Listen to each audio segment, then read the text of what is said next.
Our Wi-Fi is acting up on us now too. Oh, maybe, yeah. Okay. All right, so we are up and live on Facebook. Thank you, Dr. Stover, for joining us this morning for our stream and do a little bit of talking about what you do and where we are with breast cancer in today's world. So I'm going to start with having you introduce yourself and just tell us who you are and what you do. Thanks so much. I'm excited to be here. So my name is Dan Stover. I'm a breast medical oncologist and researcher. I'm a Komen funded researcher at the Ohio State University James Cancer Hospital and Solove Research Institute. And I split my time between taking care of patients with breast cancer and also researching the disease to try and come up with new ways to monitor and treat it. Wonderful. So just to kind of jump off of that point and your research, can you tell us about the research that you're doing and where we are? Absolutely. So I think, one of the things, just to give a little context of where we are in terms of treatment of breast cancer, we are continuing to make strides. The mortality from breast cancer has decreased nearly 40% since the late 1980s. And that's in part because of better prevention, earlier detection, treatments that facilitate cure, and also treatments for patients with metastatic breast cancer or breast cancer that's spread elsewhere in the body that allow them to live longer. So I think it's a remarkable time to be a researcher studying breast cancer. And I think we're all motivated by this progress, but know that we have a lot of progress yet to go. In terms of the particular research that we do, my lab and the work that's supported by Susan G. Komen looks at what's called liquid biopsy, or studying tumor cells or tumor DNA from a simple blood sample. And we really feel like that this offers important opportunity to study the cancer without patients having to undergo risky or painful biopsies, and then also offers the potential to make discoveries that we might not otherwise make. So I think that we've been fortunate to be supported by Susan G. Komen, which has given us critical funds that support this sort of high risk, high reward type of research, and supported a young investigator like me, allowing me to pursue a career and focusing on breast cancer.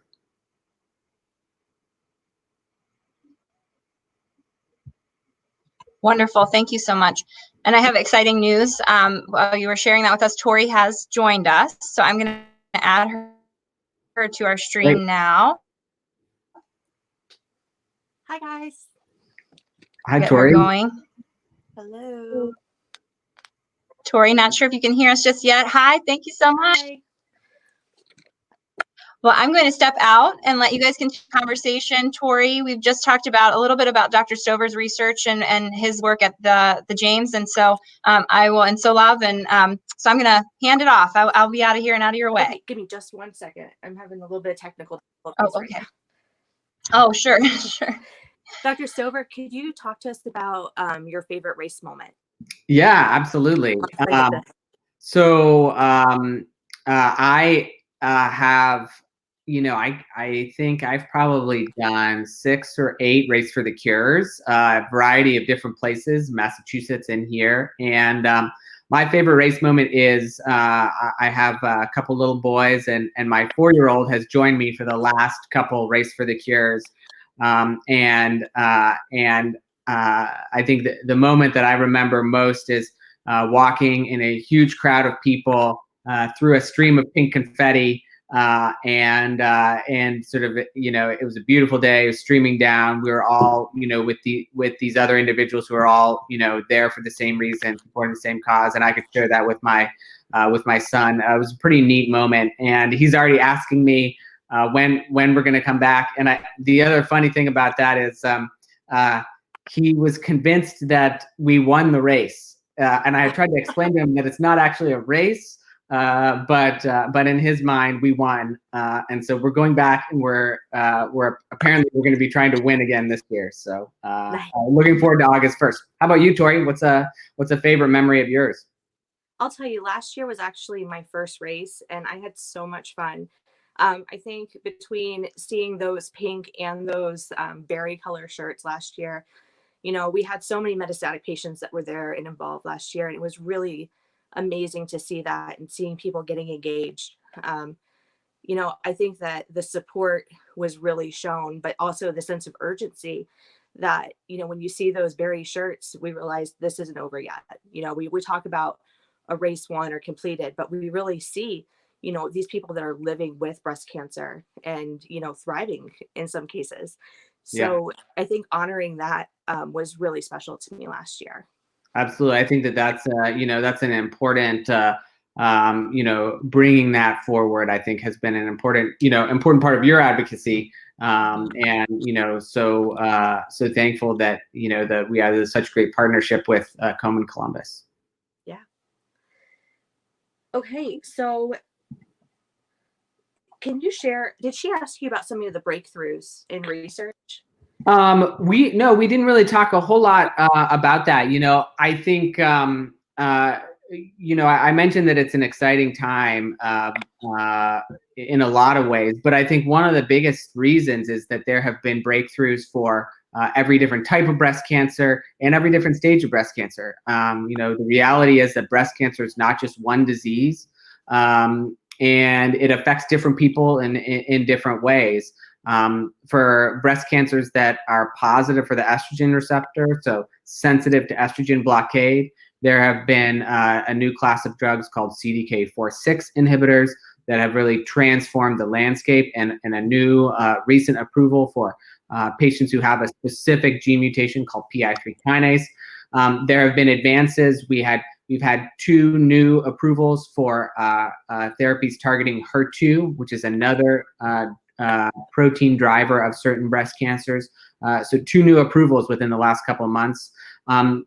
And for triple negative breast cancer, which is negative for the estrogen receptor, negative for HER2, we have had the first FDA approval for an immunotherapy, or a treatment that activates the body's own immune system to help the cancer within the last few months. So there are definitely exciting new therapies that have built on months and years and decades of research that are now being delivered to patients, helping patients live longer and potentially curing more patients. That's awesome. And we're actually seeing a lot in the detection area as well. Can you talk a little bit about liquid biopsy and how that might benefit a patient? Absolutely. So you mentioned a little bit that liquid biopsies are primarily a blood-based test, and the ability to potentially avoid some biopsies in the future. But it also allows us to get potentially more samples and monitor patients' disease over time. For breast cancer, we don't have a specific tumor marker or blood test that is routinely used or is guideline focused, but we hope that the advances in liquid biopsy will allow us to track what's going on with the breast cancer and learn more about it from a simple blood test that patients could give in a lab. And I know in the early stage space, there's a lot of talk about oncotype, and where before we were worried, are we over treating the patient? So for early stage patients that are DCIS, I mean, some are even foregoing, chemotherapy or foregoing radiation. Do you see that more in the DCIS space, or what do you see going forward with early stage breast cancer and oncotype scores? I think that's a great question. And, we talked about some of the medical advances. Some of the most exciting advances in the surgical space and radiation space. And, we're fortunate we're going to be hearing from Dr. Claire Park here in a little bit, one of our great breast surgeons, is that exact point, which is we want to treat the patients to the level that treatment is needed, but not any more than that. So can we back off? Can we do smaller surgeries? Can we have the potential to take out fewer lymph nodes? Can we do less radiation, more targeted radiation, even potentially avoid radiation in some places? And so there's some really key research going on in that area. And I think in the medical oncology space, we're also thinking more and more about quality of life, and delivering treatments that are better tolerated, adding on additional medications that make treatments better tolerated, because the quality of life piece is incredibly important. Great. Now, in your lab, tell us a little bit about what you do specifically in your lab and how that might contribute to this bigger arena of breast cancer research. Absolutely. So my lab focuses on big data. There's discussion that in the 21st century, the main commodity is going to be data. That those who can handle the data, study the data, manage the data are going to be one step ahead. And this is something that Susan G. Komen has been a real leader in. They had the foresight to start the Big Data for Breast Cancer initiative over the past couple of years, where they're harnessing data. And that's really what my lab does. We study big data, including DNA sequencing and RNA sequencing from tumors, which is many data points from a single tumor. But we also study thousands of patients, hundreds of thousands of patients, so big data on the clinical scale. And all this focuses around number one, finding whether there's better biomarkers or things we can track to guide the right therapy for patients, discovering new potential targets for therapies, and learning the most that we can about breast cancer, so that we can have new approaches and new targets. Awesome. Oh no, my thing went down. So you mentioned you're a Komen Scholar. Can you talk to a little bit for people that don't understand what the Komen Scholar program is, and absolutely about how Komen has benefited you over your research and your career? Yeah, no, I'd be happy to. Susan G. Komen, is so much more than Race for the Cure, because it's, one of the big questions that I often get is where does that money go? And a lot of that money supports local programs for patients here in our community, and some of that money also supports research trying to move the field forward.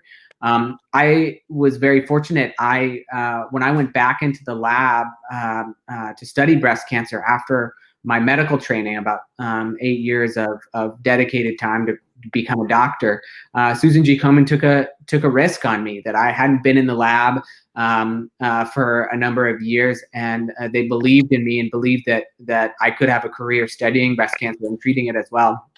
And so their support of me started 6 years ago, and they supported me as a postdoctoral researcher, and then were critical in me launching my own independent lab. And now that we're achieving important results and external funding, it really is critical. So I can't say enough personally that Komen really took a risk on me, believed in me, and I think has facilitated me being where I am today.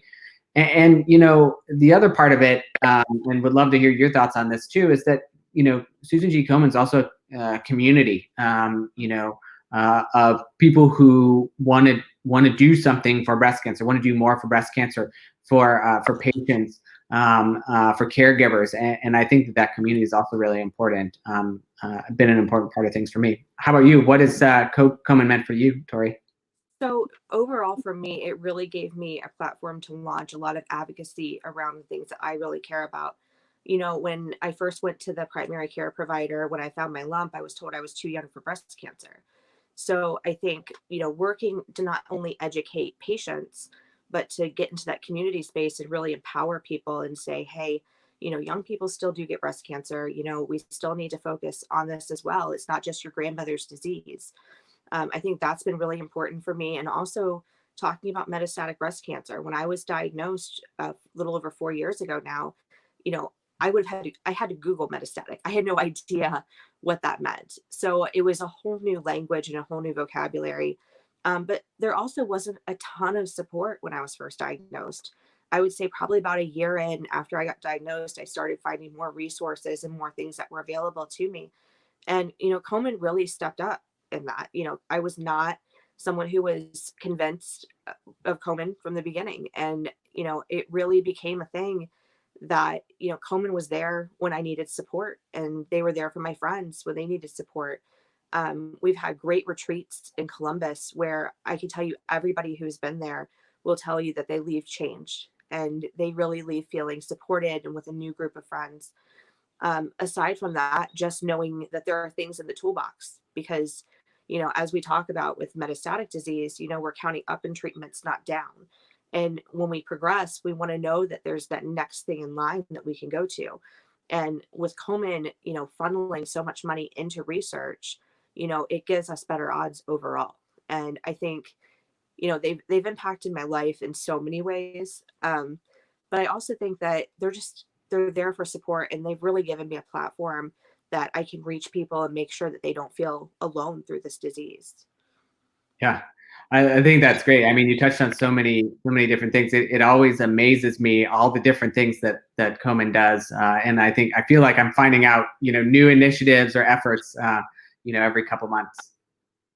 So let me ask you this: so what kind of gives you hope? Because, you know, as a not just a researcher but a breast oncologist, you know, you're on the front lines of this. You know, you see people that are thriving, and you see the worst as well. So, you know, on those days, what gives you hope, and what kind of gets you excited and drives you about this career? Yeah, thanks. That's a great question. You know, I feel fortunate to have a job where I have the opportunity both to care for amazing patients, meet amazing patients like yourself, you know, on a day-to-day basis, and try to impact patient lives one at a time, and then you know, sort of pivot to the other part of my job where we try to impact hundreds or thousands of patients. And I think the thing that really, you know, motivates me is that you know, we do still see need to, even with all the progress we've made, breast cancer still touches so many lives and impacts so many lives. There's still a long way to go. But I think, you know, the facts and figures of, you know, a decreasing mortality rate, patients living longer with metastatic breast cancer, I think that's heartening. That says, you know, the progress that we're making is not just on paper, it's impacting patients. And I think the second thing is seeing that discoveries are being translated into treatments. You know, that within the last couple of years, you know, nearly 10 new medications for breast cancer is remarkable, with many more in the pipeline. You know, this isn't the 1970s anymore. We're seeing new FDA approvals every year, and I think that gives me hope that we're going to continue to, as you said, add tools to the toolbox for our patients. Great. Now, do you mind if I ask you a couple of COVID questions? I know there's some patients that have been really anxious with everything going on with COVID, and kind of how this fits in to our treatment and how it affects our treatment. Sure, happy to. Great. So I'll do like a true false, but you can always expand on that Sure. as well. So clinical trials for breast cancer, have they been stopped, or what's kind of the status of clinical trials right now? It's a great question. So I think, as with everything else in the country, in the world right now, there was a little bit of a pause while we sort of understood what we could and couldn't do safely. But certainly not all clinical trials stopped.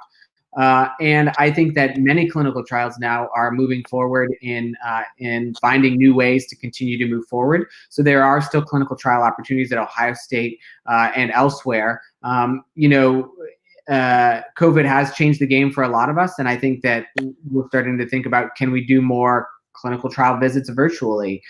Can we deliver these clinical trials safely, you know, without doing the exact same thing that we've always done? So I think that ability to reimagine it a little bit has empowered us, and we're excited to keep them moving. You know, there are some restrictions, some limitations that I think all of us in our lives still have, and so we're trying to move forward safely for our patients and for our staff. Great. And this one, originally it was going to be true false, but I'm just going to ask you around this a little bit. Breast cancer in general, does this put you at a higher risk for COVID? Good question. We don't think that having breast cancer or cancer of any type in general puts you at more risk of getting COVID. The data that we have suggests that patients who are on treatments that affect their immune system may make them at risk for potentially more serious disease. So that's something that we pay attention to and are very careful. But I also think that the data is still coming out. This is still something that we're learning about. We're fortunate that there are a lot of large consortia that are collecting data from patients who are willing to share their data about who contracts COVID, who is at risk for more serious disease. Then the National Institutes of Health, National Cancer Institute has a large study. Multiple major groups such as American Society of Clinical Oncology, American Society of Hematology, American College of Surgeons, and then there are also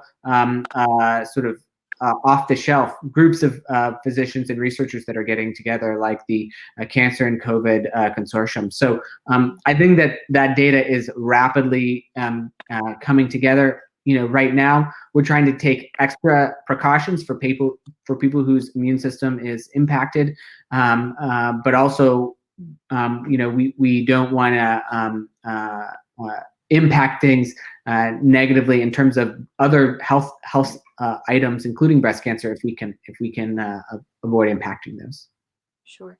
And do you see more of a risk in those who are on chemotherapy versus endocrine therapy, and then those who are just post-surgical? Because I think that there's a misconception that if you're on hormone therapy, that's the same as chemotherapy. And can you talk a little bit about the difference with that to clarify for patients? Yeah, great question. So in terms of hormone therapy, we think about hormone therapy as treatments that impact or block the estrogen receptor. This includes medications such as tamoxifen, letrozole, anastrozole, and these medications reduce estrogen or block estrogen binding to the estrogen receptor, but they should not affect the immune system. We're still waiting for data, in the big picture, but we don't anticipate that these medications would be likely to impact risk for getting COVID or having serious effects of COVID. So we hope that most patients who are on these medications, which are quite common, do not have increased risk. Great. Hi, Alyssa. I just wanted to hop in. I wanted to thank you guys. We do have another doctor who's hopping on in just a moment. Great. But thank you for joining us. Okay. Thank you, Alyssa. Thank you, Tori. Really appreciate being on this morning, and thanks to everybody who's watching and who participated in the rally this morning. Yes, thank you. You guys are wonderful. Thank you so much. All right, bye-bye. Bye.